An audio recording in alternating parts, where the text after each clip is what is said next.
J'attends d'eux qu'ils clarifient et formalisent leurs demandes à l'égard de la France et de la communauté internationale. Ce que la population du Sahel attend de vous? Que vous clarifiez et expliquiez clairement à cette population et à la communauté internationale pourquoi la France n'arrive pas à vaincre le terrorisme au Sahel avec une armée ultra professionnelle et bien équipée, appuyée par l'armée malienne, le G5 Sahel et la MINUSMA. Souhaitent-ils notre présence? Non, pas du tout. Ils souhaitent être aidés par des alliés dont la position est claire, nette et sans ambiguïté. Des alliés qui ne vont pas attendre 7 ans et la mort de 13 soldats pour comprendre la position du pays qu'ils souhaitent aider. Ont-ils besoin de nous?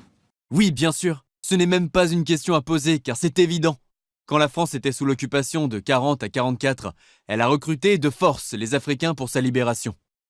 Aujourd'hui, l'Afrique a besoin d'aide, mais peine à avoir celle des Français. Le Sahel a besoin de tous les soutiens possibles, financiers, politiques et militaires. Imaginez un peu si les alliés de la France avaient eu une position ambiguë lors de la libération de la France. Votre pays serait encore occupé. Mais la position des alliés était très claire. Libérer tout le territoire français à 100%, sans calcul économique ou politique. Pas libérer d'un côté et laisser un mètre carré occupé pour une raison ou une autre. Après la bataille en Normandie et à Paris, l'ennemi s'est rendu et la France a été totalement libérée. C'est cela une alliance pour la victoire. Mourir ensemble ou gagner ensemble. Les alliés ont libéré la France en quelques jours. Mais le Sahel régresse depuis 6 ans, et cela malgré la présence de tous les alliés présents sur son sol. Monsieur le Président, la mort des soldats du Sahel, Maliens, Burkinabés et Nigériens, et les alliés ne sont pas en proportion. Ceux du Sahel meurent en nombre plus élevé que les autres alliés. Pourquoi cela? Les alliés ne sont-ils pas dans le combat pour lutter contre les terroristes? Posons cette question au président français. Pourquoi en 2013, l'opération Serval a-t-elle pu arrêter l'avancée des djihadistes en quelques jours et récupérer toutes les villes perdues jusqu'à Kidal? Pourquoi cette même armée a-t-elle perdu le contrôle alors même qu'elle est présente au Sahel et que la situation a dégénéré en 6 ans? Je veux des réponses claires et assumées sur ces questions. Je ne peux ni ne veux avoir des soldats français sur quelque sol du Sahel que ce soit, alors même que l'ambiguïté persiste à l'égard de mouvements anti-français. Posons cette question au président Macron. Qu'aurait pensé des alliés le peuple français si, en 1944, malgré leur nombre, ils n'étaient pas parvenus en 6 ans à libérer la France alors que les soldats français et le peuple mouraient quotidiennement jusqu'en 50 ou au-delà? Le peuple français aurait-il ri ou dénoncé les alliés?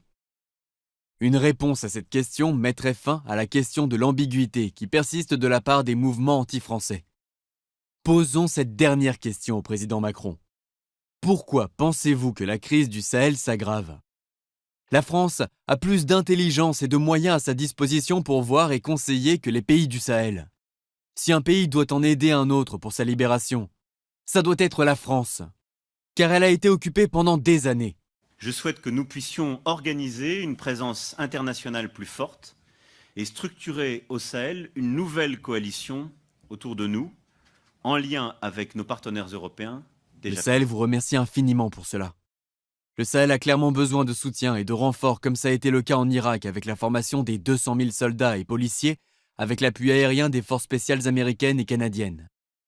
Si chacun se met au travail honnêtement et sérieusement, le terrorisme sera un mauvais souvenir au Sahel. La France et le Sahel peuvent bel et bien relever ce défi et se concentrer sur un développement commun si chaque acteur jouait pleinement son rôle dans l'honnêteté.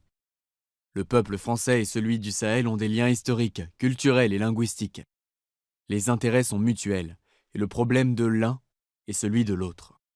Le travail doit se faire main dans la main pour bâtir un système éducatif plus fort, une économie très prospère pour tous et une sécurité sur l'ensemble de nos territoires. Une Afrique prospère et une France plus prospère et vice-versa feront disparaître ou au moins diminueront le fléau de l'immigration, du terrorisme et du banditisme. L'immigration venant d'une Afrique développée, quand elle aura lieu, et si elle a lieu, sera celle d'une main-d'œuvre beaucoup plus qualifiée. Qu'Allah apporte la paix au Sahel le plus vite possible.